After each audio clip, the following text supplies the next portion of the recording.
추수의 결과에 대해서 이렇게 말씀을 하고 있죠. 그래서 이 첫 번째 비유보다 세 가지의 요소가 더 첨가되었다, 이렇게 말씀을 드렸어요. 예수님께서는 이 비유에 대한 말씀을 우리에게 쉽게 이야기한다고 이야기 드렸죠. 그래서 오늘 34절에 우리가 지난 시간에도 보았지만 예수께서 이 모든 것을 우리에게 비유로 말씀하시고 비유가 아니면 아무것도 말씀하지 아니하셨다, 이렇게 말씀하고 있어요. 그러시면서 마태복음 13장 35절에 가서 이는 선지자를 통하여 말씀하신 바대로 내가 입을 열어서 비유로 말하고 창세로부터 감추인 것들을 드러낼 그러한 뜻으로 비유를 통하여 말씀을 하셨다라고 이야기하고 있어요. 오늘 이 가라지의 비유의 핵심은 뭐예요? 시예요. 시에 초점을 맞추고 있어요. 우리 앞에서는 네 가지 밭을 살펴보았죠. 길가의 밭, 돌밭의 밭, 가시떨기의 밭, 그리고 좋은 땅의 밭. 바로 우리 마음의 밭이 어떠한 상태에 있느냐, 거기에 대해서 예수님은 말씀해 주셨는데, 오늘 이 알곡과 가라지 이 비유에 대해서는 시에 초점을 맞추고 있다라고 하는 거예요. 그래서 이 두 가지 시가 서로 대조되어서 오늘 소개하고 있죠. 여기 37절에 한번 가볼까요? 37절에 가보니까 예수님께서 좋은 씨를 뿌리는 사람은 누구래요? 인자래요. 예수님이라고 말씀을 하셔요. 그리고 38절에 밭은 세상이고 좋은 씨는 천국의 아들들이고 가라지는 악한 자의 아들들이라고 해요. 그리고 이 가라지를 그럼 누가 뿌렸냐? 가라지는 뿌린 자는 원수막이라는 것이죠. 우리의 원수되는 사탄막이라는 거예요. 그리고 추수 때는 세상의 끝이요, 추수꾼은 천사들이라고 말씀을 하고 있어요. 그래서 이 추수의 결과 어떻게 돼요? 추수의 결과가 나오죠. 의인들은 몇 절입니까?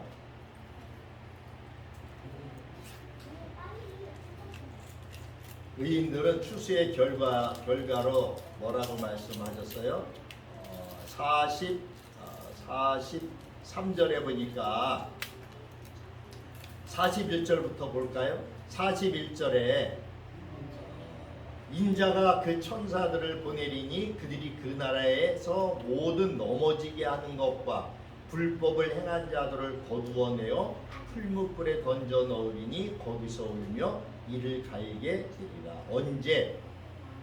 40절. 세상 끝에도, 끝절에 보니까 세상 끝에 그러하다. 그래서 거기에 보면은 40절과 43절에 두 가지를 말씀하고 있죠. 가라지는 40절에 가라지는 거두어서 불에 사른다고 했어요. 그리고 43절에 의인들은 자기 아버지의 나라에서 해와 같이 빛난다. 이 의인들은 여기 예수님이 말씀하신 비유대로 보면 곡식이죠. 곡식. 그리고 뿐만이 아니라 여기 악인들은 누구예요? 가라지예요. 이 가라지는 악인들을 가리킵니다. 뿐만이 아니라 이 알곡과 가라지에서 우리가 결론적으로 볼 수 있는 것은 뭐예요? 가라지 비유의 핵심은 마지막 때의 심판과 관련되어 있다라고 하는 것을 우리가 방금 보았던 말씀에서 알 수가 있어요. 그래서 이 가라지와 알곡, 마지막 때, 그 추수 때에 가서 하나님께서 분리를 하죠. 분리를. 이 앞에 겨자씨 또 누룩에 대한 비유가 나오게 돼요. 이 말씀을 하시기 바로 전에 주님께서는 또 비유를 들어서 우리에게 말씀을 하셨어요. 31절에 보니까 또 비유를 들어 이르시되 천국은 마치 사람이 자기 밭에 갖다 심은 겨자씨 하나 같으니. 겨자씨에 대한 비유를 이야기하고 있죠. 이는 자 32절에 이는 모든 씨보다 작은 것이로되 자란 후에는 풀보다 커서 나무가 되매 공중의 새들이 와서 그 가지에 깃들이느니라. 아주 간략하게 겨자씨 하나에 대한 비유로 말씀을 하셔요. 그러시면서 또 다른 비유로 말씀하시죠. 33절에 또 비유로 말씀하시되 천국은 마치 여자가 가루 서말 속에 갖다 넣어 전부 부풀게 한 누룩과 같습니다. 그러고 설명이 없어요. 그러시면서 그 왜 내가 비유로 이야기하고 있는가 34절 35절에 말씀을 하시면서 앞에 먼저 이야기하셨던 가라지와 알곡과 가라지에 대한 비유를 설명해 주셨단 말이에요. 그러면 자 우리가 여기서 살펴볼 수가 있죠. 지금 이 겨자씨 누룩에 대한 비유는 우리가 생각을 해볼 수가 있어요. 이 해석이 없어요. 근데 해석이 어려운 게 아니에요. 왜? 겨자씨는 이스라엘 백성들 가운데서 가장 작은 것으로 이야기하는 것이 바로 겨자씨예요. 근데 이 겨자씨가 자라게 되면 어떻게 돼요? 32절에 풀보다도 더 커져갖고 나무가 되신다는 거예요. 그리고 그렇게 커서 나무가 되면은 공중의 새들이 와서 그 가지에 깃들인다라고 하는 거예요. 그럼 이 겨자씨에는 뭐가 있어요? 생명이 있어요. 생명. 뿐만이 아니에요. 여기 여러분들 우리 누룩은 잘 아시잖아요. 천국은 마치 31절에 자기 밭에 심은 겨자씨 같다고 그랬는데 33절에 다시 또 천국은 마치 여자가 가루 소말 속에 갖다 넣어 전부 부풀게 한 누룩과 같다는 거예요. 여러분 누룩 잘 아시잖아요. 우리 빵 만들 적에 이 누룩 쓰잖아요. 그러면 밀가루 반죽해서 거기다 누룩을 조금 넣으면은 나중에 찌면 어떻게 돼요? 큰 빵이 돼요. 그죠? 그럼 이 누룩도 뭐예요? 생명이 있다. 이 겨자씨라든지 누룩같이 비록 보잘것없는 아주 작은 이러한 것들이라도 그것이 그 안에 생명이 있다면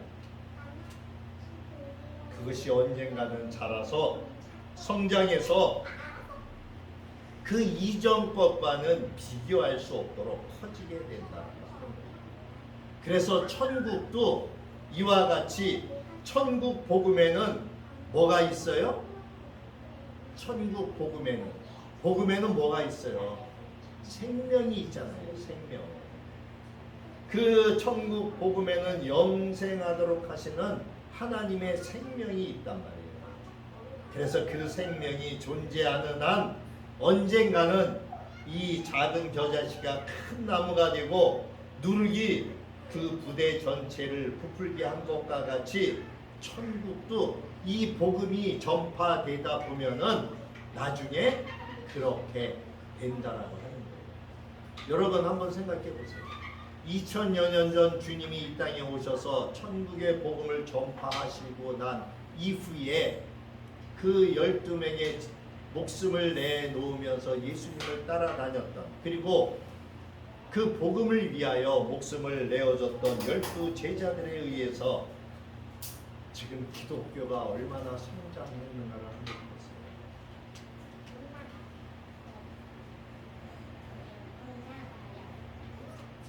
그러시면서 예수님은 그 겨자씨와 누룩에 대한 그 비유로 간단하게 말씀을 해 주시면서 그러시면서 우리에게 그 앞전에 이 좋은 땅, 즉 마음을 갖고 있고 또 누가 그 씨를 뿌렸는지 좋은 씨를 뿌린 하나님의 말씀, 그 씨를 받아들인 사람은 결국은 이 겨자씨나 누룩처럼 중에 하나님 나라를 위해서 복음을 전하고 또 그 복음 속에 하나님의 생명의 씨앗이 있기 때문에 그들의 수고가 어떻게 된다는 거예요? 헛되지 않는다라고 하는 것을 말씀해 주고 있어요. 그래서 마지막 때에 가서 이 좋은 씨를 받아서 그 좋은 밭에 많은 열매를 맺었던 자들과 그러지 않고 이 악한 자가 와서 이 마귀가 와서 가라지를 뿌려서 자란 이 가라지는 결국은 어떻게 돼요? 결국은 마지막 때에는 분리될 수밖에 없는 것이죠. 분리될 수밖에 없어요. 그러하시면서 예수님께서 우리에게 의미심장한 이야기를 해주시잖아요. 자, 보세요. 43절 끝에 뭐라고 그랬어요? 귀 있는 자는 들으라. 귀 있는 자는 하나님의 말씀을 먼저 귀담아 들어야 된단 말이에요. 그죠? 하나님의 말씀을 귀담아 들어서 우리의 마음속에 그 씨앗이 잘 자랄 수 있게끔 그렇게 해줘야 되겠죠. 우리의 마음밭을 잘 가꿔야 돼요. 예수님께서 우리에게 다시 또 이야기하세요. 자, 세상 끝에 49절을 보세요. 36절인가요? 참 앞에 가봐야 되네. 36절 맞죠? 44절로 가봐야 되네. 자, 다시 비유를 또 이야기하죠. 귀 있는 자는 들으라 말씀하시면서 천국은 마치 44절입니다. 천국은 마치 밭에 감추인 보화와 같으니 사람이 이를 발견한 후 숨겨두고 기뻐하며 돌아가서 자기의 소유를 다 팔아서 그 밭을 사느니라. 자, 이 말씀은 지금 주님께서 뭐에 대해서 말씀을 하시는가 한번 여러분 잘 생각해 보시기 바랍니다. 자, 천국은 마치 밭에 감추어져 있는 보화와 같다는 거예요. 보물과 같다는 거예요. 사람들이 이를 발견한 후에 숨겨두고 기뻐하며 돌아가서 자기의 소유를 다 팔아 그 밭을 산다는 거예요.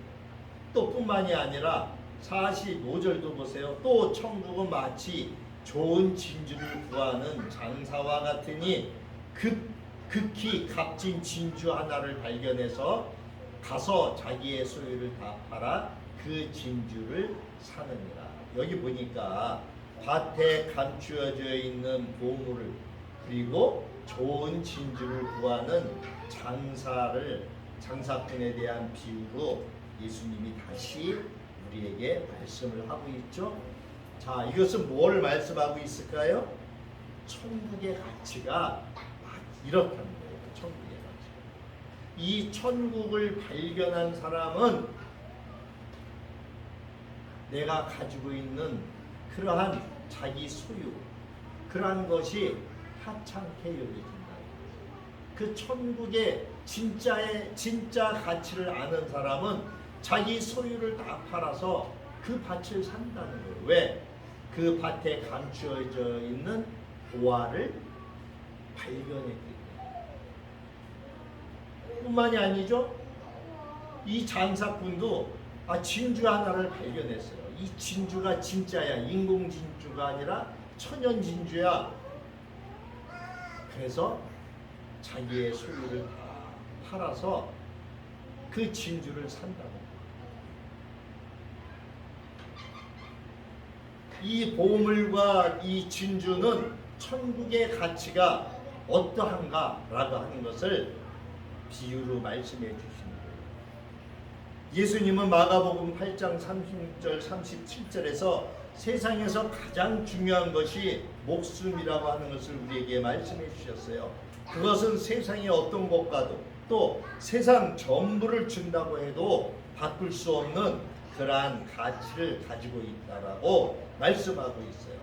그래서 마가복음 8장 36절 37절의 말씀을 제가 봉독해 올리면 사람이 만일 온 천하를 얻고도 자기 목숨을 잃으면 무엇이 유익하리요? 사람이 무엇을 주고 자기 목숨과 바꾸겠느냐. 천국이 마치 이와 같이 영원한 생명을 소유하는 것, 그러한 것과 관련되어져 있는 것이기 때문에 그 세상 무엇과도 바꿀 수 없는 가장 가치 있는 것이라고 하는 것이죠. 그래서 자기의 어떠한 모든 소유를 내어주고서라도 반드시 취해야 할 필요가 있다라고 하는 거예요. 또 예수님은 말씀하셔요. 47절에 봅니다. 또 천국은 마치 바다에 치고 각종 물고기를 모으는 그물과 같다라고 말씀을 하죠. 그 그물에 48절 그물에 가득하면 물가로 끌어내고 앉아서 좋은 것은 그릇에 담고 못된 것은 내버립니다. 이 예수님이 택한 제자들은 이 갈릴리 바다에서 어부 생활을 한 자들이죠. 그래서 이 예수님께서 그 제자들에게 쉽고 의미 있게 다가갈 수 있는 말씀을 이렇게 전해주시는 거예요. 그러면서 이 비유를 들으면서 뭐에 대하여 말씀하셔요? 그 심판의 때에 대해서 말씀하고 있는 거예요. 거기 보세요. 49절에 세상 끝에도 마지막 때에 천사들이 와서 의인 중에서 악인을 골라내서 악인은 풀무불에 던지게 될 것을 경고하셨잖아요. 근데 여기 다시 말씀하잖아요. 49절에 세상 끝에 천사들이 와서 의인 중에서 악인을 갈라내서 풀무불에 던져 넣으리니 거기서 울며 이를 심판에 대해서 마지막 때의 심판, 의인 중에서 악을 분리해내는 것. 근데 우리가 여기서 귀담아 들어봐야 될 부분이 있죠. 이 앞에 소개한 알곡과 가라지 비유와 맥을 같이 하는 마지막 때 심판과 관련되어져 있는데 여기에 이 의인과 악인, 가라지, 알곡과 가라지 처음서부터 그 태생이 다른 것을 알 수 있었어요. 그죠? 의인은 누가 심어줬어요? 인자. 근데 악인은, 가라지는 누가 심었어요? 마귀가 와서 그래요. 이는 결국은 가라지와 곡식을 심는 자가 각각 다르다라고 하는 거예요. 왜? 가라지는 마귀가 심어줬고 곡식은 예수님이 심어준 거예요. 근데 이 가라지는 마귀로부터 온 존재들이죠. 그러나 곡식은 예수님께 속한 존재들이라고. 그렇기 때문에 곡식과 가라지는 본질적으로 다르게 자란다라고 합니다.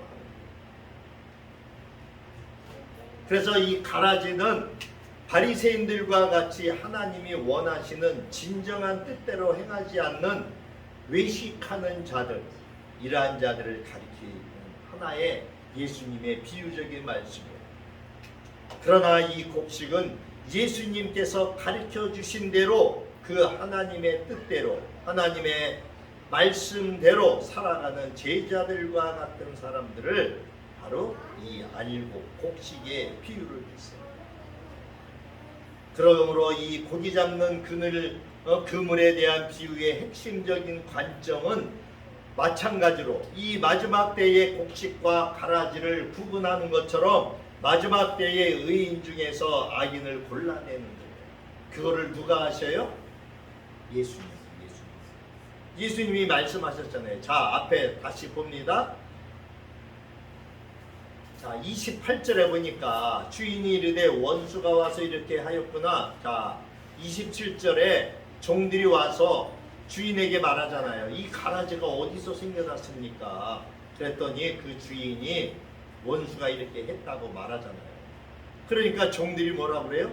그러면 우리가 이 가라지를 뽑아버릴까요? 예수님께 주인에게 물어보니까 여기서 주인은 누굴 말씀해요? 예수님을 말씀하죠. 그러니까 예수님이 뭐라 그래요? 가만두래요. 잘못해서 가라지를 뽑다가 이 곡식까지 뽑을까 염려한다. 왜? 우리는 어떠기 때문에? 우리는 불완전하고 감정을 가진 동물이기 때문에 우리는 우리의 눈에 보이는 그 속을 볼 수가 없죠. 그 속마음을 알 수가 없어요. 그래서 주님께서 마지막 때에 하시겠다. 거기 30절에 그래서 말씀하시잖아요. 둘 다 추수 때까지 함께 자라게 두라. 추수 때에 내가 추수꾼들에게 말하기를 가라지는 먼저 거두어 불사르게 단으로 묶고 곡식은 모아서 곡간에 넣겠다. 누가 추수한다는 거예요? 예수님. 예수님이 추수한다.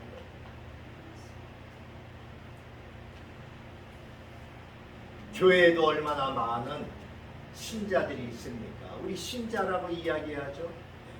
신자, 믿는 자들이기 때문에 신자라고. 그러나 교회 안에도 여기에 나오는 것처럼 알곡이 있고 가라지가 있어요.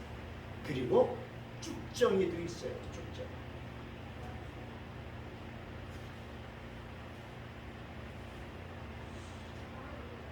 이 곡식과 가라지는 본질적으로 다른 존재지만 다른 존재라고 말씀을 드렸어요. 가라지는 처음부터 열매가 없어요. 근데 쭉정이는 뭐예요? 쭉정이는 열매가 있어요. 쭉정이는 같은 곡식의 씨로 출발을 했어요. 교회 안에서 처음 교회에 와서 성경 공부도 하고 하나님의 말씀을 들었지만 곡식은 알곡으로 가득 찼는데 이 쭉정이는 어떻게 돼요? 믿음이 있는 것으로 생각을 했어요. 근데 믿음의 열매가 없어요. 교회를 다니면서 10년, 20년, 30년이 되는데도 열매가 없어요. 쭉정이에요. 그냥 교회 뜰만 밟고 왔다 갔다 했다 하는 사람이라고 제가 말씀을 드렸잖아요. 결국 이렇게 믿음이 없는 이러한 쭉정이와 같은 사람도 결국은 가라지와 같은 운명 속에 처하게 되죠. 꺼지지 않는 불에 들어간다라고 그랬어요. 예수님은 마태복음 3장 12절에 이미 벌써 말씀을 하셨어요. 손에 키를 들고 자기의 타작마당을 정하게 하사 알곡은 모아 곡간에 들이고 쭉정이는 꺼지지 않는 불에 태우십니다. 여러분, 교회 안에도 심판이 일어나죠. 알곡과 쭉정이가 가르칩니다. 언제? 마지막. 손에 키를 들고 자기의 타작마당을 정갈하게 하셔서 두 가지를 골라내요. 알곡과 쭉정이를. 여러분, 우리는 알곡과 쭉정이와 가라지의 비유를 잘 생각해 봐요. 다른 비유가 아니죠? 교회만 다닌다고 왔다 갔다 하는 사람, 정말 믿음을 가지고 신실하게 하나님을 갈망하며 평생 그 갈망 가운데 주님을 기대하며 살아가는 그러한 사람, 그냥 교회만 왔다 갔다 하면서 그냥 발자국만 남기는 사람,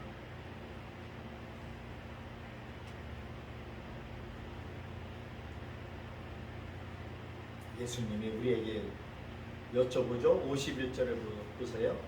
이 모든 것을 깨달았느냐? 여러분, 이 모든 것을 깨달았습니까? 예수님이 물어보죠. 제자들이 대답합니다. 그러합니다. 51절에. 그랬더니 52절에 뭐라 그래요? 예수님께서 또 다른 말씀을 하셔요. 예수께서 이르시되 그러므로 천국의 제자된 서기관마다 마치 새 것과 옛 것을 그 곳간에서 내오는 집주인과 같으니라.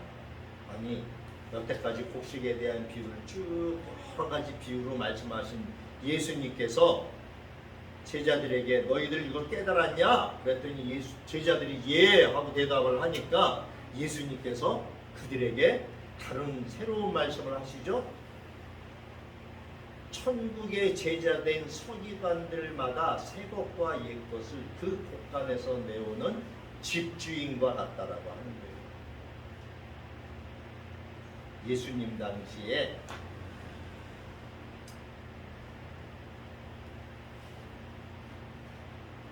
그 시대에는 이 서기관들이 많았죠. 또 사두개파, 바리새파, 에세네파 이러한 여러 가지 파들도 또 있었어요.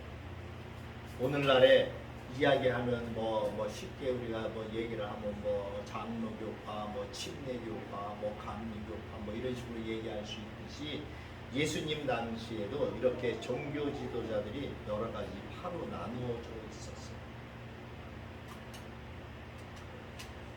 이 천국의 제자된 서기관마다 마치 새 것과 옛 것을 그 곳간에서 나오는 집주인과 같다라고 하는 이 말씀은 굉장히 해석이 어려운 난해한 구절 중에 하나예요. 그러나 앞에 예수님이 쭉 말씀하신 비유를 가지고 우리가 연관해서 이 말씀을 생각을 해보면은 그리 어려운 말씀을 이 당시에 서기관들은 성경에 나타난 그 서기관들이 하는 일은 기본적으로 뭐예요? 필사하는 거예요. 예를 들어서 선지자들이 쓴 그러한 선지서라든지 또 모세, 그 당시에는 이제 모세오경이라고 봐야 되겠죠. 하나님이 주신 그 모세오경을 필사, 복사를 하는 일을 감당을 많이 했다라고 봐야 되겠죠. 또 여러 선지자들이 하신 말씀을 기록해낸 그러한 두루마리들이 있었죠. 뭐 이사야 선지자라든지 또는 뭐 여러 가지 에레미야라든지 뭐 이러한 여러 선지자들이 쓴 그러한 두루마리가 있었어요. 이 두루마리들을 어떻게 해요?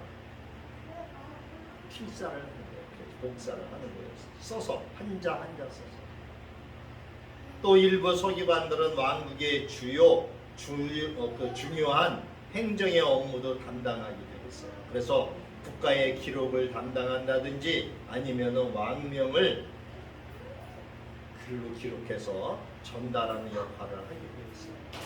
또 다른 나라의 외교 문서를 작성하는 것도 이 서기관들이 하는 일 가운데 하나였어요. 그러나 가장 중요한 일은 무엇보다도 이 하나님의 말씀, 율법을 연구하고 해석해서 그것을 토대로 백성들에게 율법을 적용시키는 이러한 일들을 담당했어요. 그래서 후대로 갈수록 이러한 것들이 서기관 이러한 일을 하는 그러한 일들이 더욱더 보편화 일반화됩니다. 그래서 이 예수님 당시에 이와 같은 일을 하는 서기관들을 랍비라고 불렀어요.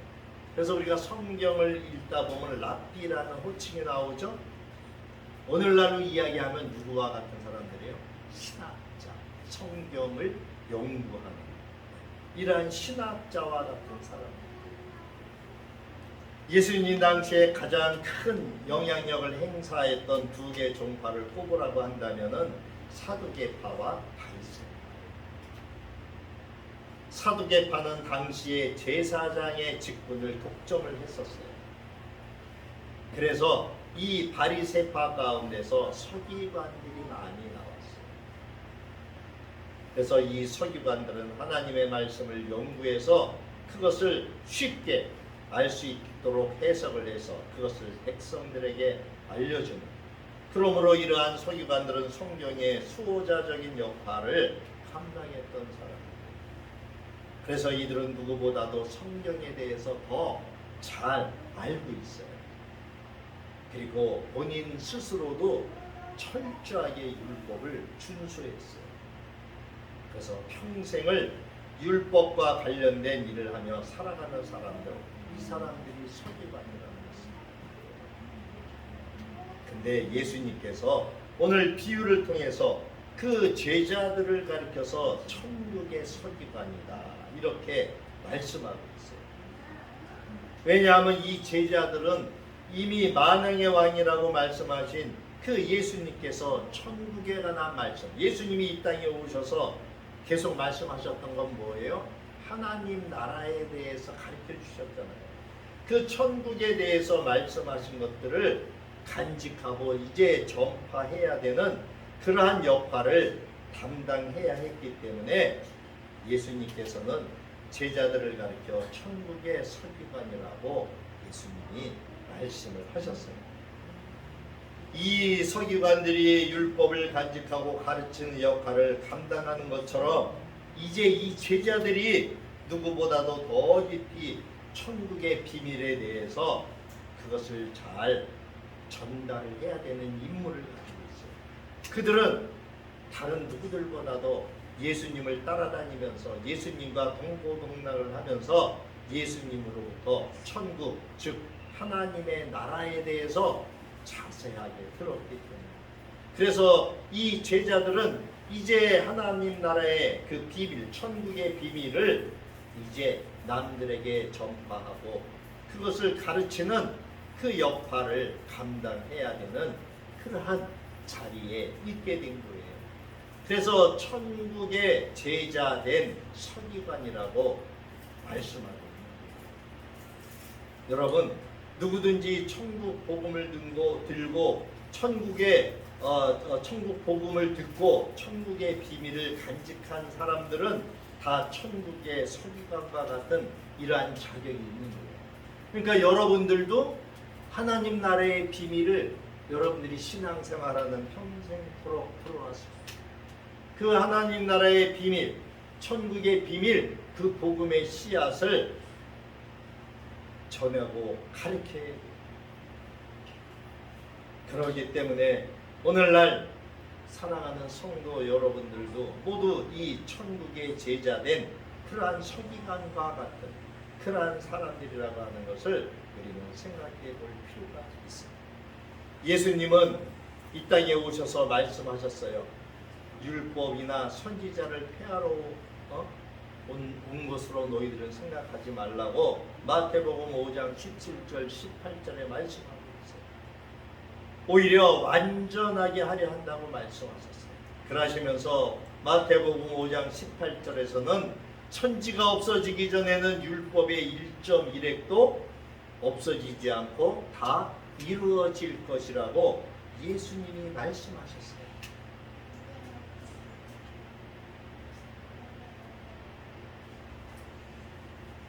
이 마태복음 5장 17절의 이 율법이라고 하는 것은 예수님이 주신 십계명만을 이야기하는 것은 아니죠.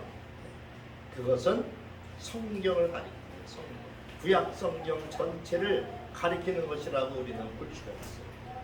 따라서 예수님은 구약 성경을 대체하는 새로운 것을 전하는 사람이 아니라 오히려 율법을 더욱 온전하기 위해서 그 말씀을 전하는 분이라고 하는 것을 우리는 생각해야 될 필요가 있어요. 그래서 여기서 말씀하고 있어요. 자, 한번 볼까요? 다시 한번 볼까요?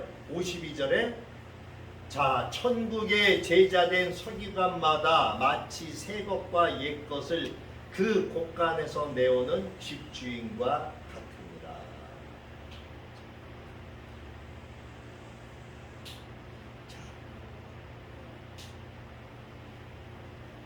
우리가 성경은 구약과 신약을 다 알아야 되죠.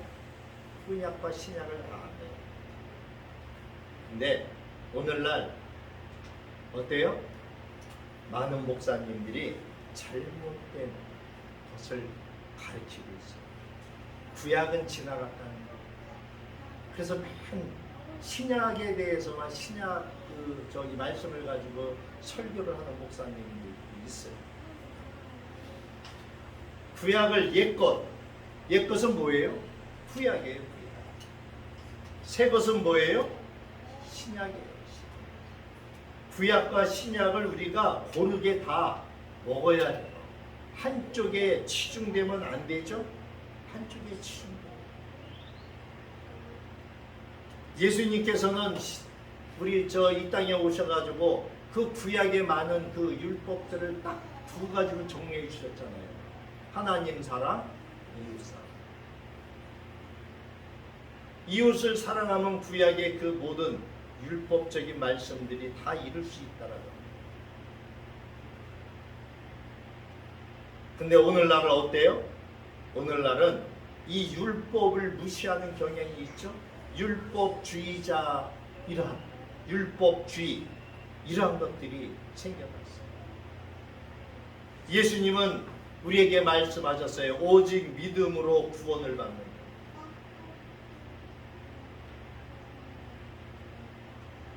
근데 이것을 잘못해서 구약의 성경이 말하는 율법은 지키지 않아도 된다라고 이렇게 말씀하는 목사님들이 있어요. 오히려 심지어 어떤 목사님은 율법을 지키는 것은 예수님의 십자가를 배반하는 것이라고 이렇게 전혀 엉뚱한 말씀을 하는 분들이 있어요. 하나님의 가르침은 그게 아니잖아요. 율법을 통해서 우리에게 뭐를 주셨어요? 뭐를 알게 하셨어요? 뭐가 죄인지 알게 하셨잖아요. 하나님의 뜻이 그런 뜻이 아니다. 우리에게 그거를 예수님이 이 땅에 오셔서 계속 가르쳐 주시고 말씀해 주셨잖아요.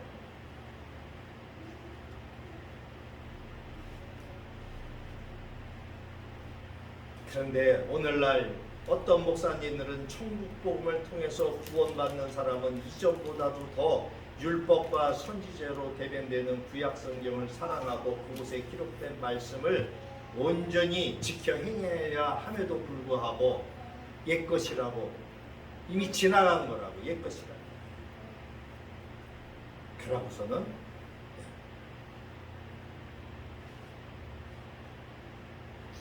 신약의 사랑만을 강조하죠. 한번 구원받으면 영원한 구원이라고 이야기하죠. 맞아요. 한번 구원받으면 영원한 구원을 얻는 거예요. 근데 그 처음에 단추를 잘 끼워야 되죠. 그죠? 오늘 예수님이 쭉 이러한 마음과 곡식, 씨, 뿌린 자가 누군지 마지막 때 이러한 모든 걸 쭉 얘기하시면서 왜 이 말씀을 하셨을까요? 다른 데서 말씀하실 수도 있잖아요. 근데 그러한 말씀을 다 비유해서 쉽게 제자들에게 말씀해 준 다음에 제자들에게 이거는 많은 사람들이 모여 있는 데서 얘기한 게 아니에요. 그죠? 자, 36절에 보세요. 가라지와 비유를 설명하셨을 적에 36절에 이에 예수께서 무리를 떠나사 집에 들어가시니 제자들이 나와 이르되 밭에 가라지의 비유를 우리에게 설명하여 주소서. 많은 무리들 있는 가운데서는 이 말씀을 하시지 않았어요.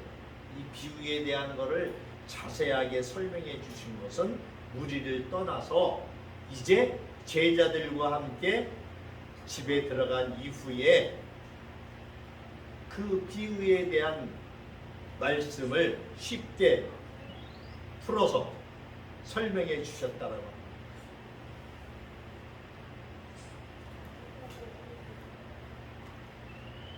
당시 바리새인들의 주장은 어떤 거였어요? 율법주의였어요. 오늘날에도 율법주의자들이 많죠. 율법주의자들. 기독교 초기에도 이단들 역시 이러한 율법주의였어요. 그런데 그 율법 자체는 온전한 것인데 왜? 하나님이 말씀하셨기 때문에 하나님의 입으로 나온 말씀이기 때문에. 그래서 예수님도 천지가 없어지기 전에 즉 세상의 종말이 오기 전까지는 율법과 선지자의 그 말씀 즉 성경 구약의 성경 보존되어야 하고 그것을 온전히 이룰 수 있는 것이 뭐라고? 사랑이라고. 사랑보다 더 큰 것이 없다. 그 사랑이 믿는 자의 삶에 영향을 끼쳐야 한다는 거예요.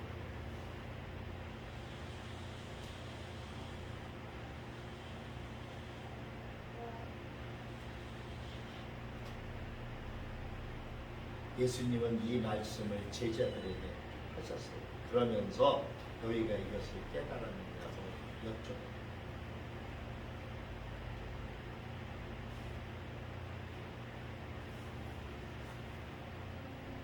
오늘날에도 교회가 많죠. 교단도 많고 교파도. 그러나 전부 다 하나로 가야 돼. 그죠? 하나로 가야 되는데 지금 너무나 이 시대가 마지막 때이기 때문에 계속 분열만 일어나고 있어요.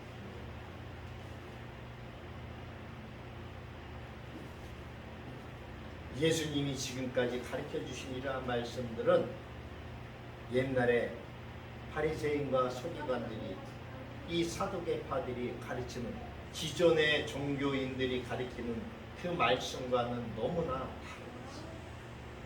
거기 보세요. 53절. 예수께서 이 모든 비유를 마치신 후에 그곳을 떠나사 고향으로 돌아가사 그들의 해당에서 가르치시니 그들이 놀라 이르되 이 사람의 이 지혜와 이런 능력이 어디에서 왔느냐? 그러면서 그가 누군지 알잖아요. 아니 이는 그 목수의 아들 즉 요셉 그 목수의 아들이 아니냐. 그 어머니는 마리아고 그 형제들은 야고보고 요셉이고 시몬이고 유다라고 하지 않았느냐. 그 너희들은 다 우리와 함께 있지 아니하냐. 같이 산다는 거예요. 거기 갈릴리 지역이니까. 그죠? 그런데 이 사람의 이러한 모든 것, 이러한 지혜들, 이러한 능력이 어디에서 났느냐. 사람들이 놀랐죠. 근데 예수님의 그러한 지혜와 능력에 놀라면서도 그들을 어떻게 해요? 예수님을 배척하죠. 배척해요. 그래서 57절에 말씀을 하시죠. 예수를 배척한지라 예수께서 그들에게 말씀하시되 선지자가 자기 고향과 자기 집 외에서는 존경을 받지 않으니 없느니라 하시고.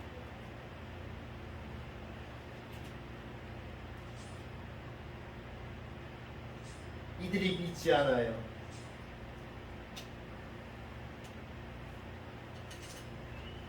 그래서 예수님께서는 그곳에서 더 어떤 능력을 행하지 않으시죠. 예수님은 우리 앞에서 보았던 것처럼 여러 가지 기적도 행하셨어요. 그죠?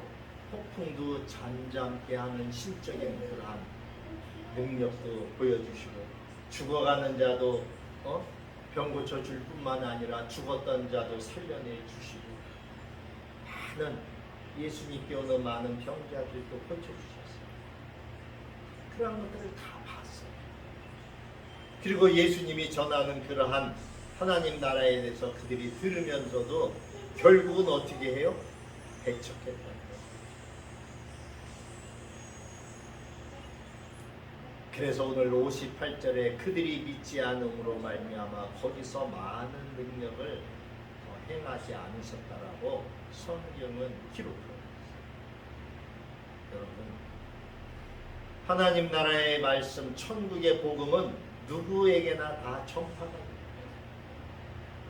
그러나 그것을 누구나 다 받아들이는 것은 아니라고 하는 것을 알 수 있어요. 여러분, 우리 전도해 봐서 알잖아요. 우리가 그렇게 목이 아프라 1시간, 2시간을 목이 터져라 외쳐도 그것을 다 받아들입니까? 그 가운데 천국 복음을 듣고 받아들이는 사람은 극히 몇 사람밖에 없어요. 그것도 어떤 데서는 아예 한 사람도 없어요. 하나님 나라의 비밀에 대해서 아는 것은 누구에게나 다 열려져 있어요. 그러나 이 천국 복음의 삶을, 천국의 삶을 누리는 것은 누구에게나 다 열려져 있지 않아요.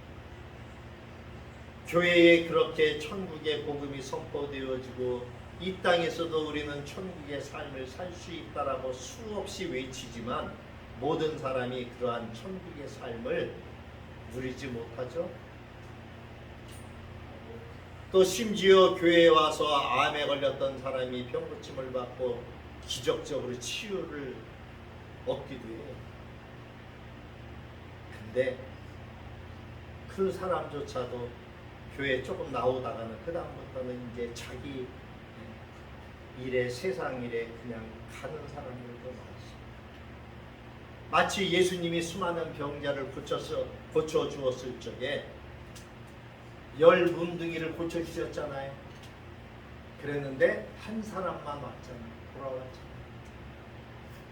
나머지 9은 어디 갔느냐 예수님이 물어보시잖아요. 마찬가지.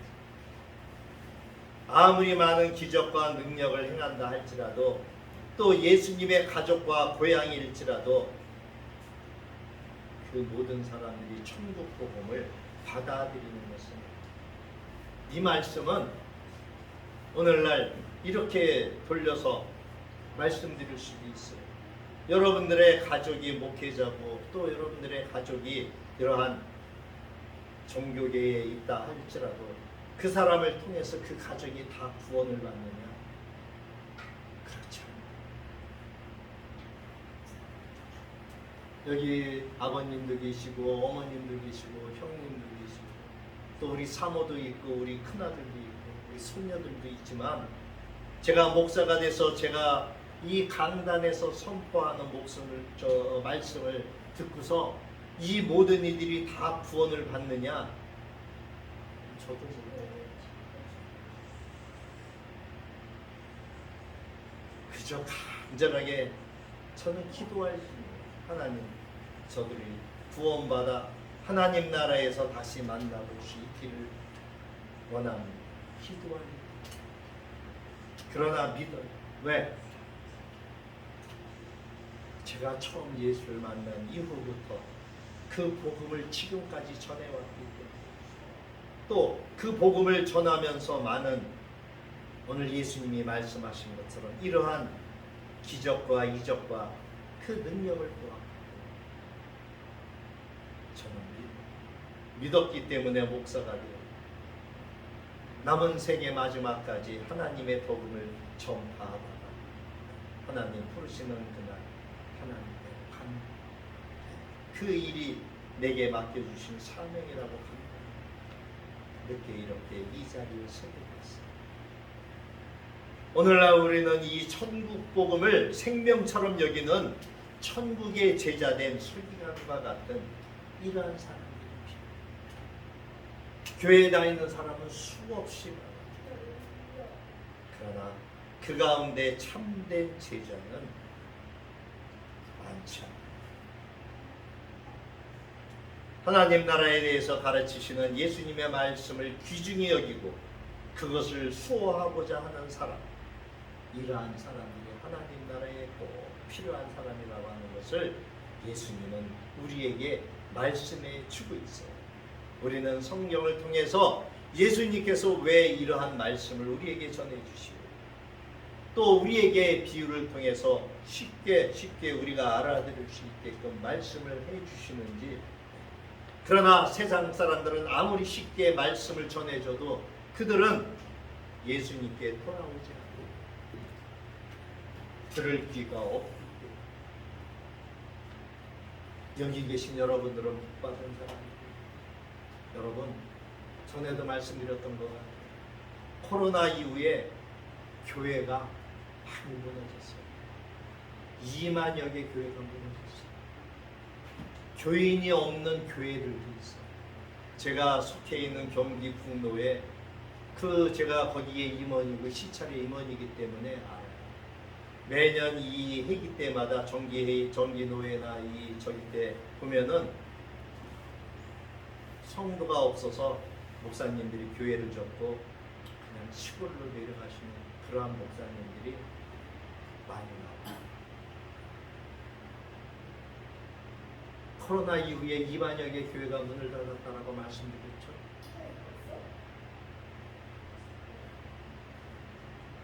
어려운 시대.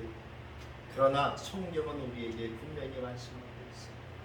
그러한 시대 가운데서도 하나님을 따르며 하나님 말씀을 듣고 순종하며 그 길을 걸어가는 수많은 하나님의 참된 제자들, 그 제자들 때문에 그래도 하나님의 나라는 계속 확장되어져 가고 있어요. 9월 9일 날 저희 백석총회에서는 천안 백석대학교 그 체육관에서 45주년 행사를 하는데 저희 교회가 저희 총회가 백석총회가 아주 작은 그러한 총회에서 출발을 했는데 수많은 작은 군소 교단들이 우리 백석 총회로 들어오면서 지금 교회가 9천여 개가 넘었어요. 그래서 45주년 축하 행사를 해요. 그래서 각 교회들은 참석을 할 수 있으면 참석을 하라고 이렇게 공문들이 왔어요. 지금 다음 주에 이번 주에 철문에다가 붙여놓을 건데 우리는 못 가겠지만 어쨌든 그래도 이렇게 또 그러한 일을 감당하고 있는 그러한 주의 제자들이 있다라고 하는 것을 말씀을 드리면서 오늘 말씀을 통해서 우리가 하나님의 그 귀한 말씀을 정말 귀중히 소중히 여기고 그것을 수호하는 그러한 자리에 늘 있는 저와 여러분이 되시기를 주님의 이름으로 축원합니다. 기도합니다. 고맙습니다. 주님, 우리가 무엇이 간데 야곱과 같은 이러한 저희를 택해 주셔서 이제 하나님의 귀한 자 의인이라 이스라엘이라 불러주셨습니다. 하나님 너무너무 감사합니다. 하나님의 은혜와 그 사랑을 진심으로 감사를 드립니다. 이제 하나님을 알았고 우리 주 예수 그리스도가 우리의 구세주 구원자이심을 알았사오니 우리의 믿음이 굳건하게 하나님 나를 갈망하니 기대합니다. 우리에게 주어진 그 마지막 때까지 변치 않고 이 길을 걸어갈 수 있는 저희 모두가 되도록 인도하여 주옵소서. 우리 사랑하는 가족, 식구들 하나님 기억하여 주시고 우리가 눈물 뿌리며 흘렸던 그 눈물의 씨앗들이 헛된 씨앗이 되지 않도록 하나님께서 주의 천사들을 동원해서 지켜주시고 인도하여 주옵소서. 감사하고 살아계신 예수님의 이름으로 기도하옵나이다. 아멘. 찬송가 620장 찬양하며 예배를